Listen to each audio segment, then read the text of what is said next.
ফেডারেশনের বিতর্কিত সিদ্ধান্তের পরে মাস্টার স্ট্রোক মোহনবাগানের।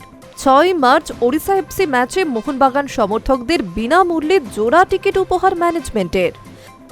ফেডারেশনের সিদ্ধান্তে যুবভারতীতে প্রথমে এই ম্যাচ আয়োজন রুদ্ধদ্বার হওয়ার কথা থাকলেও পরে দর্শকদের জন্য আংশিক খোলা থাকার কথা জানানো হয়। এর মধ্যে সুপার জায়ান্টসের চেয়ারম্যান সঞ্জীব গোয়েঙ্কা ঘোষণা করেন, ওড়িশা ম্যাচে সমর্থকরা 2টি করে টিকিট বিনামূল্যে পাবেন, যা সমর্থকদের আরও বেশি উদ্বুদ্ধ করবে।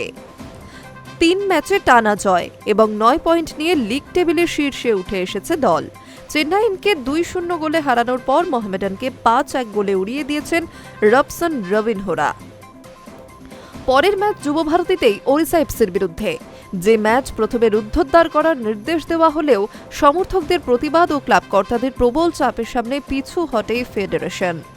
এবার বিরাট ঘোষণা সঞ্জীব গোয়েঙ্কার। সোশ্যাল মিডিয়ায় মোহনবাগানের তরফ থেকে জানানো হয়, হোলির শুভ লগ্নে ও আন্তর্জাতিক নারী দিবসে আমাদের অনুপ্রেরণা ও শক্তি নারীদের সম্মান জানানোর জন্য আমাদের বিশেষ পরিকল্পনা রয়েছে। আমাদের আবেগপ্রবণ সমর্থকদের প্রতি কৃতজ্ঞ ভালোবাসার প্রতীকস্বরূপ আসন্ন ওড়িশা ম্যাচে প্রত্যেক সমর্থক 2টি টিকিট বিনামূল্যে পাবেন। সমর্থকরা মোহনবাগানের শক্তি, তারাই হৃৎস্পন্দন।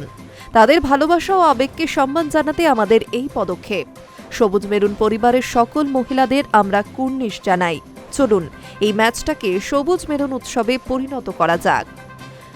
তবে ওয়াকিবহাল মহলের মতে, ফেডারেশন যেভাবে সমর্থকদের আচরণ নিয়ে প্রশ্ন তুলেছে, এই সিদ্ধান্ত তার বিরুদ্ধে মাস্টার স্ট্রোক। মোহনবাগান ম্যানেজমেন্ট যেন বুঝিয়ে দিল তারা সমর্থকদের পাশেই থাকছে।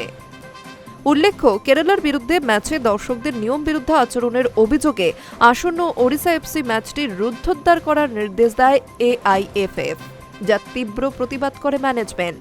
এর সঙ্গে ম্যাচ না দেখতে যাওয়ার কথাও জানান ক্লাব সচিব সৃঞ্জয় বোস।